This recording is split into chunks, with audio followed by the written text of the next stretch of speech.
आचार्य श्री जी ने एक खाई को लिखा है कि रोटी ना मांगो, रोटी बनाना सीखो। रोटी ना मांगो, रोटी बनाना सीखो। खा के खिलाओ, नहीं खिला के खाओ, खिला के खाओ। रोटी ना मांगो, रोटी बनाना सीखो, खिला के खाओ। इसी सूत्र को चरितार्थ करने के लिए तैयार हो गए दोनों दंपति। लक्ष्मण जी तो चले गए वन की ओर, इधर भोजन तैयार है और पुण्योदय से देखते हैं कि दो चारण रिद्धिधारी मुनिराज आकाश मार्ग से चले आ रहे हैं। सीता जी की जैसी ही दृष्टि उनके ऊपर पड़ी और वह प्रसन्न हो गई, खिल गई, रोम रोम पुलकित हो गया और कहती है, स्वामी देखो देखो, हमारे पुण्योदय से दो चारण रिद्धिधारी मुनिराज जो अतिशय कृष्ण शरीर वाले हैं, महातपस्वी हैं, वो इसी ओर आ रहे हैं।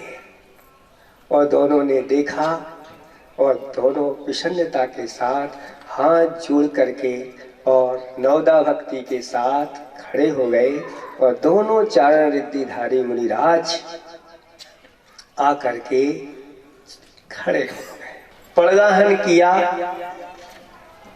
नवदा भक्ति के साथ उनको आहार दान दिया। पालना थी मुनिराजों की, कितने उपवास थे कोई पता नहीं। और जैसे ही उनकी पालना हुई और देवों ने पंच आश्चर्य कर दिए। जय जयकार की घोषणा हो गई, देव दुंदुबियां बजने लगी, मंद सुगंध पवन बहने लगी, पुष्पों की वृष्टि हो गई और पंच प्रकार के रत्नों की वृष्टि हो गई। और जैसे ही रत्नों की वृष्टि हुई, वहीं पर एक वृक्ष के ऊपर पक्षी बैठा हुआ था।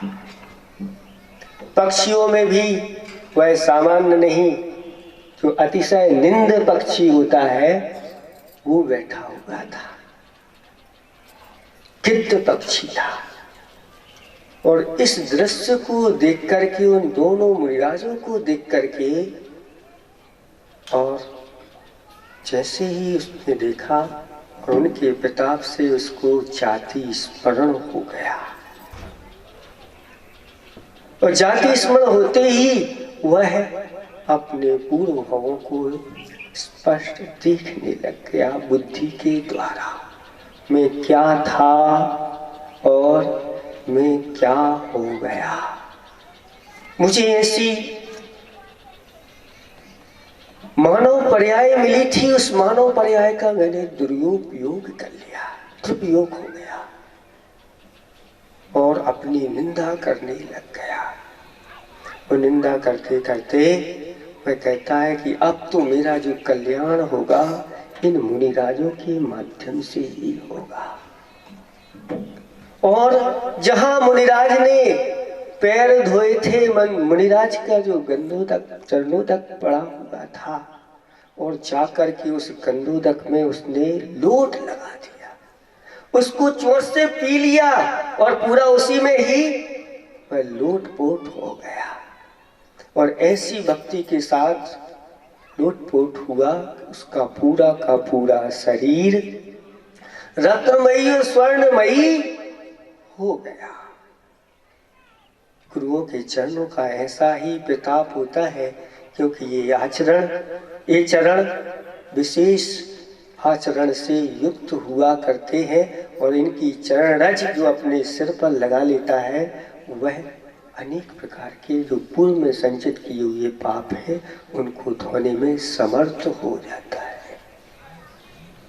इस कलिकाल में भी आज ऐसे ही रत्नात्रय को धारण करने वाले 28 मूल गुणों को पालन करने वाले पंचाचार का स्वयं पालन करने वाले और अपने शिष्यों को पालन कराने वाले आचार्य भगवंत इस पृथ्वी पर विहार कर रहे हैं। इससे बड़ा सौभाग्य हमारा और क्या है। आचार्य भगवंत का एक संस्मरण है। एक व्यक्ति की कमर में दर्द हो गया और उसने जब अपना चेक करवाया तो डॉक्टरों ने कह दिया कि रीढ़ की हड्डी का एक गुर्जा उसमें गैप हो गया है, अब इसका ऑपरेशन होगा, इसके अलावा और कोई दूसरा उपाय नहीं है। तैयारी हो गई और डेट भी उसको मिल गई। भिलाई का था। सौभाग्य से गुरुदेव का भिलाई नगर में प्रवेश हुआ और जब उसको पता चला तो सोचता है क्यों ना गुरुदेव का आशीर्वाद ले लिया जाए। ऑपरेशन कराने तो जाना ही है, लेकिन उसको इस प्रकार का अवसर नहीं मिल पाया आचार्य जी के दर्शन और आशीर्वाद का, क्योंकि वहां पर कार्यक्रम आदि में भीड़ भाड़ बहुत थी। फिर भी उसकी श्रद्धा आचार्य भगवान के प्रति अटूट थी और सोचता है कुछ ना कुछ उपाय हो जाए तो मुझे लगता है मुझे ऑपरेशन ना कराना पड़े, बस उस गंधोदक में उसको स्पर्श करा करके तुम हमारे पास ले आओ। और इतना काम हो गया। जहां आचार्य भगवंत ने पैर धोए और वह ले गया और ले जा करके उसको सुखा करके फिर पुनः उसको गीली करके वह अपनी कमर के नीचे रखता और 1-2 दिन उसने ऐसा किया, उसका दर्द छूमंतर हो गया।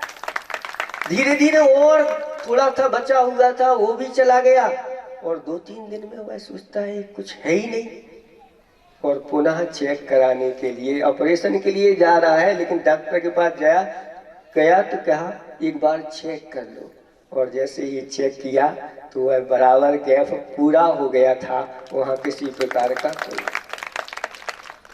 एक बार कहते हैं ना, श्रद्धा के साथ अगर ऐसे मुनिराजों की आचार्य भगवंतों की रज अगर श्रद्धा से लगाते हैं, नियम से दिखाई भली ना दे लेकिन अंदर तो बहुत कुछ परिवर्तन हो जाता है। ऐसा कहाँ हुआ है गिद्ध पर्याय जो अनेक प्रकार की दुर्गतियों के पात्र होकर के ऐसी पर्याय को वह प्राप्त हुआ। और आज उन मुनिराजों का चरण सानिध्य पाकर के विचार कर लिया कि अब कल्याण होगा तो इन्हीं के चरणों में हमारा कल्याण। और जब इस दृश्य को राम और सीता ने देखा देख करके वह भी आश्चर्यचकित हो गए कि ये क्या, ये पक्षी अभी ऐसा था और इस प्रकार का हो गया, दिव्य शरीर को धारण करने वाला हो गया, सबका प्रिय हो गया, देखने में ऐसा मनोहर लग रहा है कि देखते ही रहे। मयूर भी जिसके सामने अब फीका पड़ गया और वह चित्त पक्षी आंखों में से अश्रु बहाता हुआ उन दोनों मुनि युगल के परिक्रमा लगाना उसने प्रारंभ कर दी। और परिक्रमा लगा करके और वह उन्हीं के सामने स्थित हो गया। मुनिराज आहार करके एक शिला के ऊपर बैठ गए और राम सीता ने पूछ लिया, महाराज ये पक्षी ऐसा क्यों हो गया जो निरंतर अभक्ष्य का सेवन करने वाला था और आज इस प्रकार के परिणामों से युक्त कैसे हो गया, क्या हो गया? मुनिराज ने कहा, यह पहले दंडक राजा था और दंडक देश था और एक बार मुनिराज के दर्शन किए और इनके ऊपर एक सर्प डाल दिया और डाल करके चला गया।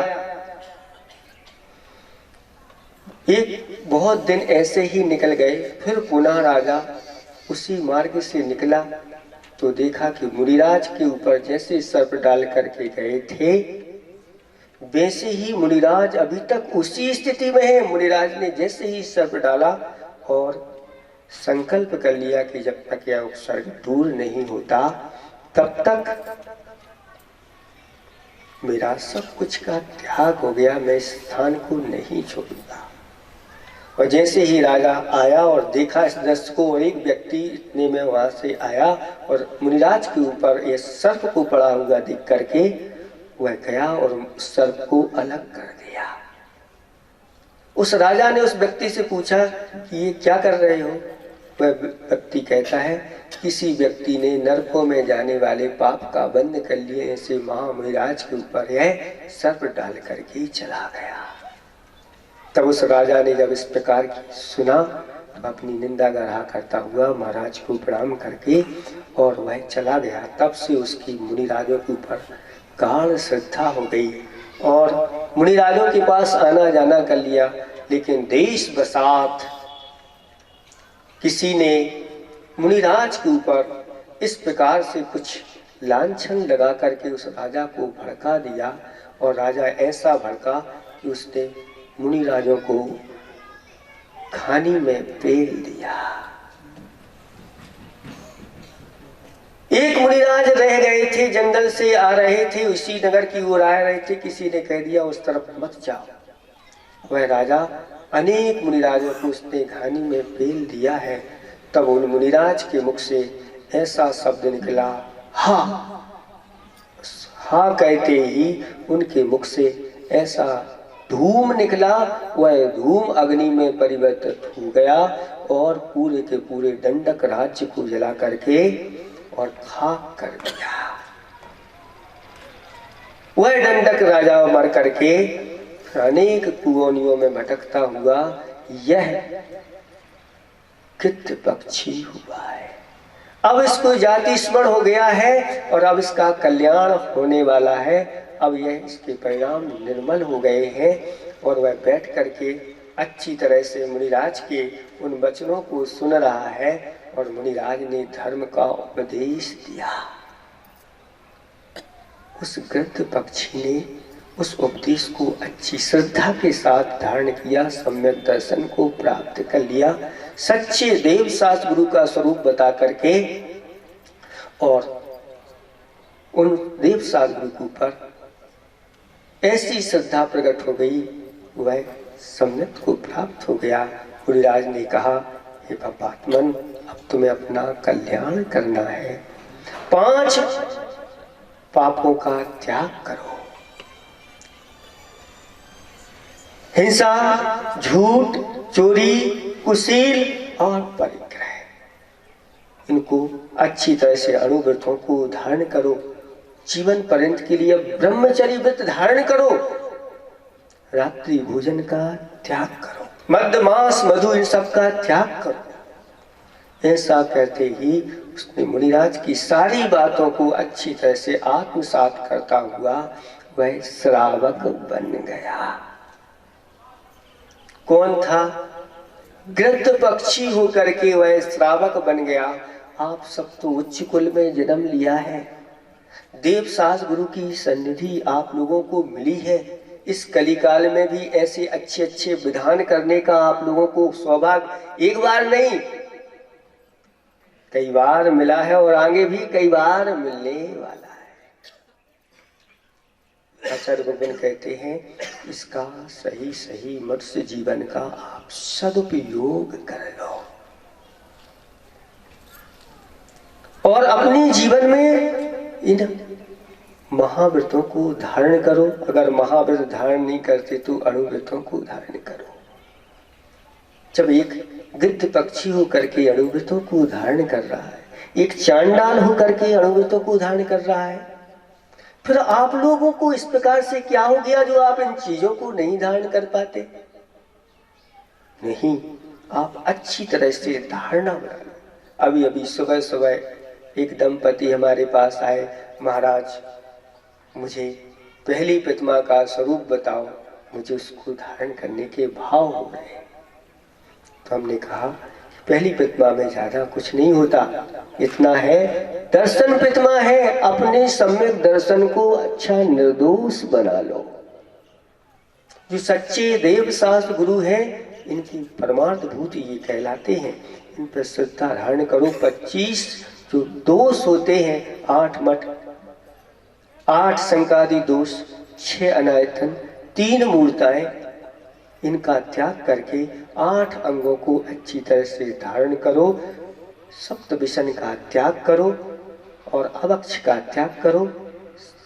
साथ साथ में संसार शरीर भोगों के प्रति आसक्ति मत रखो। बस यही स्वरूप है। एक पहली प्रतिमा का स्वरूप अपने जीवन में आ गया, बस आगे की यात्रा अपनी बिल्कुल निर्मल बनेगी। इसमें किसी प्रकार का कोई संशय नहीं। जिनेंद्र भगवान के वचनों पर किसी प्रकार का कोई संशय नहीं करना चाहिए। भैया जी ने अभी जैसे कहा, एक श्रीफल चढ़ाने का फल कितना है, तो भैया जी ने पूरा अच्छे से ध्यान नहीं दिया होगा। हमने ये कहा था, एक श्रीफल अगर प्रतिदिन जो भगवान के चरणों में चढ़ाता है, उसको कम से कम 1 राज्य की प्राप्ति होती है। आधा माधा नहीं चलता यहाँ। भैया जी ने कहा कि आधा राज्य मिलेगा, आधा काम नहीं होता यहाँ, यहाँ तो पूरा ही काम होता है, पूरा राज्य मिलता है। एक श्रीफल चढ़ाने का फल।